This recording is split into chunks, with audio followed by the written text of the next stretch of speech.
பூஜை எல்லாரும் நல்லா இருக்கணும். பூஜைக்கு போய் பூ பறிச்சிட்டு வந்திருக்கேன். இருவாச்சி பூ, அதாவது மல்லிகைப்பூ, அரளிப்பூ, சங்குப்பூ, அருகம்புல். இந்த மஞ்சப்பூவோட பேர் தெரியலை. தினம் இந்த பூக்கள் பறித்து தான் சுவாமிக்கு போடுறேன்.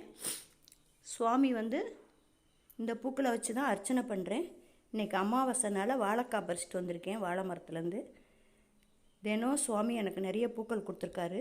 அதனால் பூஜைக்கு ரொம்ப பயனுள்ளதாக இருக்குது. யாருக்கு என்ன வேணுமோ அதை சுவாமி நிச்சயம் கொடுப்பாரு. எனக்கு சுவாமி ரொம்ப பிடிக்கும்ன்றனால அருகம்புல், சங்குப்பூ, அரளிப்பூ, மல்லிகைப்பூ இதெல்லாம் கொடுத்துருக்காரு. அதனால் நம்ம கவலைப்படவே வேணாம். யாருக்கு எப்போ என்ன வேணுமோ அதை நிச்சயம் கொடுப்பாரு. நம்மளோட குணங்களுக்கு தகுந்த மாதிரி அவங்கவுங்களுக்கு வேணுதை அவர் கொடுத்துருவார்.